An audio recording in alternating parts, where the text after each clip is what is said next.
I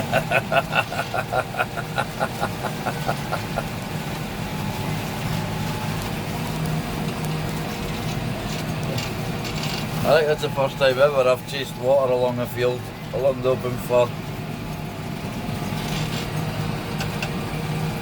It's still in front of us, and yet we're kind of dry at the back. I'm going to chase the water all the way to the other end of the field. I'm spreading the water out. It'll get away eventually. Happy days.